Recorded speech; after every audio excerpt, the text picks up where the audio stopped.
사실 흔히 공부는 머리로 하는 거라고 말씀들을 많이 하시잖아요. 이 코하고 뇌가 어떤 연결이 돼 있는지, 어떤 영향을 서로 주는지 궁금합니다. 예, 코는 실제로 머리에 굉장히 많은 영향을 주고 있습니다. 특히 코의 기능을 보면은 주로 호흡 기능이나 온도 조절 기능, 후각 기능 이런 것들이 있는데요. 이 중에서 학습과 가장 관계가 깊은 게 후각 기능입니다. 냄새 맡는 기능이 가장 우리 뇌와 밀접한 연관이 있는데요. 후각 기능이라는 것은 우리 인체 감각 기능 중에서 비교적 퇴화된 기능입니다. 그렇지만 이 후각 기능이 우리 몸의 변형계라는 감정을 조절해주는 부분으로 바로 들어가서 자극을 주기 때문에 상당히 학습에 민감한 그 영향을 미치고 있습니다. 미국에서 조사한 걸 보게 되면은 후각 기능이 저하된 사람들이 알츠하이머 증후군, 즉 치매라고 많이 알려져 있죠. 이 치매 전 단계에 인지 기능 장애에 노출될 위험이 50% 정도 높았고요.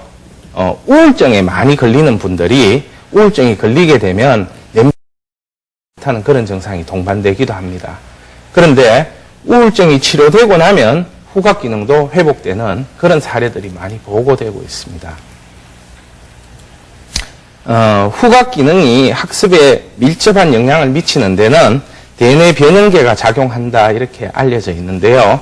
대뇌 변형계를 보게 되면은 지금 그림에 보이는 이렇게 큰 부분이 대뇌 피질입니다. 이 부분은 인간들이 문명 생활을 하면서 많이 발달한 부분들이고 그 밑쪽에 있는 요 자그마한 요 부위가 대뇌 변형계에 해당하게 됩니다. 이 대뇌 변형계라는 것은 동물의 뇌라고도 알려져 있는데요. 이 대뇌 변형계가 우리 몸의 본능적인 부분에 대한 관여를 하게 됩니다. 주로 이제 변형계라는 것은 시상하부나 편도체, 해마 이렇게 구성이 되어 있는데 대략 귀의 살짝 위쪽에 안쪽으로 위치가 있습니다. 그리고 감정과 기억 형성에 굉장히 밀접하게 연관을 주게 됩니다.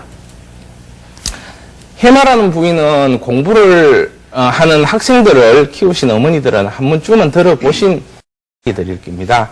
이 해마가 하는 역할은 단기적으로 기억된 것을 장기적으로 저장하는 그런 역할을 맡게 되는데요.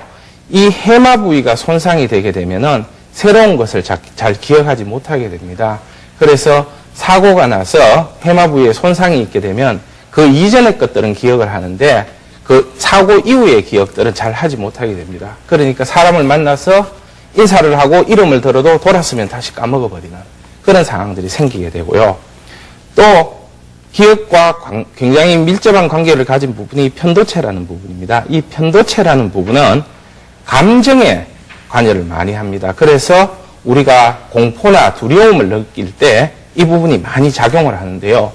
그러다 보니까 우리가 옛날에 아주 위험한 그런 사고가 생겼을 때 그 사고를 아주 깊이 기억하고 있다가 비슷한 상황이 생기면은 그렇게 되지 않으려고 예방하기 위한 그런 조치들이 일어나는 부위가 편도체입니다. 실제 이 편도체를 손상시킨 쥐는 고양이를 봐도 전혀 두려워하지 않는 그런 반응들을 보인다고 알려져 있습니다. 자, 이렇게 해마는 주로 기억을 저장하고 또 그 기억을 상기시키는 그런 역할을 하게 되고요. 전체적으로 대뇌 변형계라는 것은 우리 몸의 정서라든가 감정을 조절하기 때문에 행동의 의욕이라든가 학습이라든가 이런 데 관계되게 됩니다.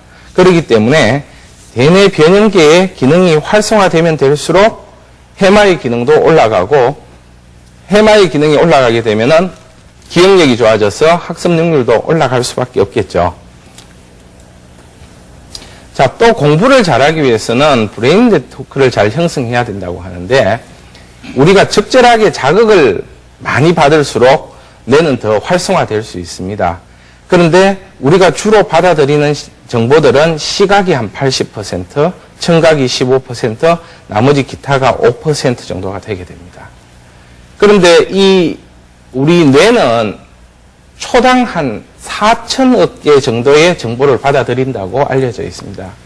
그렇지만 실제 우리가 인지를 해서 감지하는 거는 한 2,000개 정도의 정보밖에는 안 된다고 하니까 그 많은 정보들 중에 중요한 것만 선별해서 기억하는 그런 어떤 작업들을 거치게 됩니다. 그럴 때 작용하는 것들이 변형계라든가 네트워크가 관여를 하게 됩니다. 코질환이 있으면 학습장애가 생기는 이유 자체는 사춘기에 코질환이 있게 되면은 일단 냄새를 잘 맡지 못하게 됩니다. 그래서 후각 기능이 둔해지게 되고요. 그렇게 되면은 대뇌 변형계로 가는 자극이 떨어지게 됩니다. 후각이 발달하면 하고 냄새를 많이 맡을수록 대뇌 변형계로 가는 정보들이 많아지고 대뇌 변형계로 가는 정보가 많아지면 많아질수록 신경은 성숙되게 됩니다. 활발하게 활동하게 됩니다.